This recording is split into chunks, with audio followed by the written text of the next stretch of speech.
Search in esoteric books. I discovered in his autobiography that PY had created an organization that published a whole set of lessons on Kriya. Those lessons could be received by correspondence. With great joy, I quickly applied for the course. When, after 4 months from my application, I received the first lesson of this course, I came to know that I would have had to wait for at least 1 year before applying for the Kriya Yoga lessons. I felt so desperate. The written material traveled by ship and the delay times were enormous. I could not wait so long. I decided to discover the technique of Kriya Pranayam through another source. My idea was to seek something similar in the best treatises of yoga or tracing it through esoteric traditions.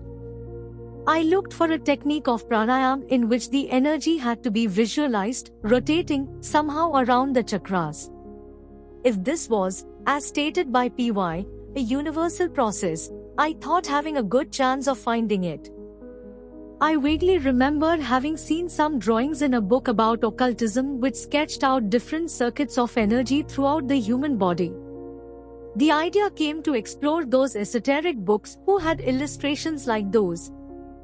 I started going to a used bookstore which was very well stocked, probably because it had once been the Theosophical Society's reference bookstore.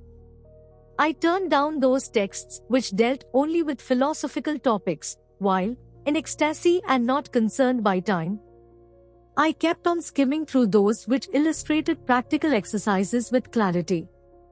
Before purchasing a book, I made sure it hinted at the possibility of channeling the energy along certain internal passages, thus creating the prerequisite for awakening the Kundalini.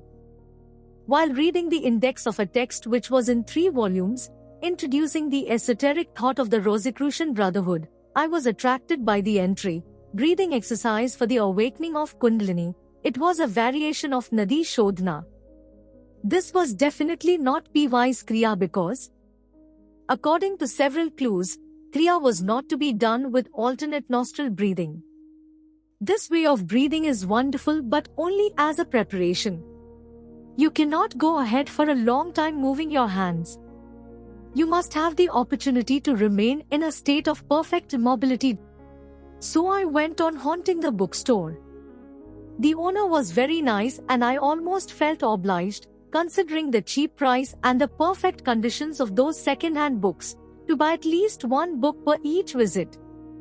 Often a lot of space was dedicated to theories alien to concrete life, which tried to describe what cannot be seen or be experienced, such as the astral worlds and the subtle coverings of energy wrapping our body. One day, after browsing, without much enthusiasm, through a tiresome selection of books, I went to the storekeeper to pay a new purchase. While deciding the price, he thought of something that might interest me. He led me to the back of the store and invited me to rummage through a cardboard box filled with a messy heap of papers. Among a quantity of miscellaneous material, complete series of the Theosophical magazine issues, scattered notes from old course on hypnosis etc., I came upon a book written in German by a certain K. Spiessberger which contained various esoteric techniques, among them Kundalini breathing. I had not much familiarity with the German language, but I immediately realized the extraordinary importance of that technique.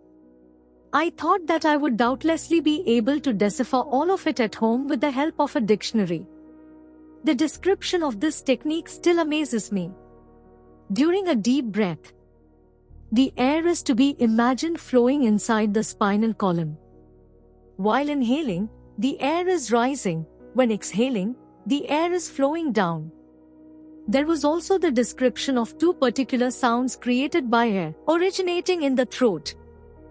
In another book written in English there was an exhaustive description of a breathing exercise called magic breath. It consisted in visualizing the energy flowing around the backbone, not inside it.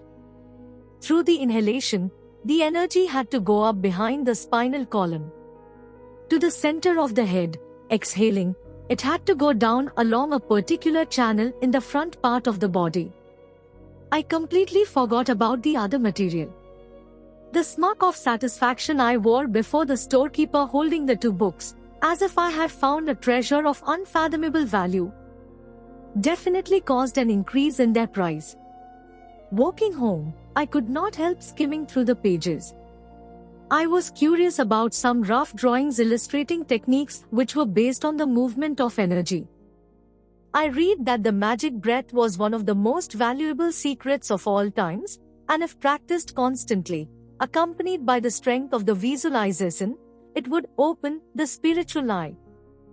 I convinced myself that this technique had to be Lahiri Mahashay's Kriya, and I added to my daily routine. 2. A letter from the organization informed me about other people living not far from my area who were also practicing Kriya Yoga. They had formed a group in order to practice that discipline together. I was enthusiastic and quivered with cheerful anticipation to meet them. That night I could hardly fall asleep. Too bright were our heavens, too far away, too frail their ethereal stuff, wrote Sri Aurobindo. I would never have thought that those words could be applied to my meeting those people. With a sort of sour irony, I would dare say that that phase of my life characterized by an extreme enthusiasm for pranayam had been too happy for it to last much longer. I now experienced firsthand the problems, limitations and distortions caused by the human mind when it has lost the habit of rational thinking. Many times in the future I would have to experience how life is made of short moments of inspiration and serenity, alternating with times when all seems lost and the distortions of the ego reign supreme. While approaching the man in charge of that group with total sincerity, I could not have imagined what kind of a hard shock I was about to receive. He welcomed me with visible enthusiasm, sincerely eager to meet a person with whom he could share the fire of his passion. Since the very first moment of our meeting, standing on his doorstep, I told him how fascinated I was by the practice of Kriya. He asked me right away when I had been initiated in this practice, taking for granted that I had received the teaching from the same organization he was a member of. When he figured out that I had picked out a breathing technique in a book and convinced myself it was Kriya Pranayam, he was horrified and showed a bitter smile of disappointment. He thought I considered Kriya Yoga a child's play and had no idea how serious it was. Visibly confused, I babbled something about currents and sound of the breath, but he didn't want to hear any more and ushered me to his study. He emphasized that Kriya cannot be learned through books.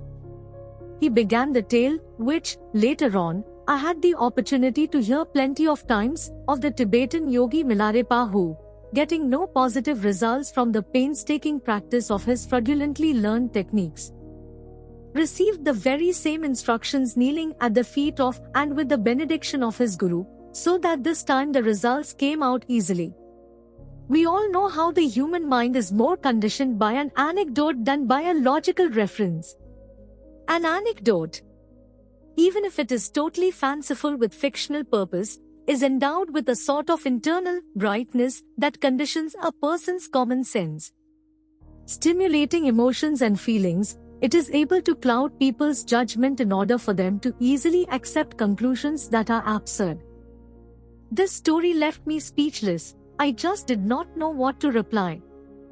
There was only one way, according to him, to learn Kriya: be initiated by a minister authorized by PY's organization. He told me that no other person was allowed to teach the technique. He and all the other devotees of his group had received the technique, swearing a strict and solemn promise of secrecy.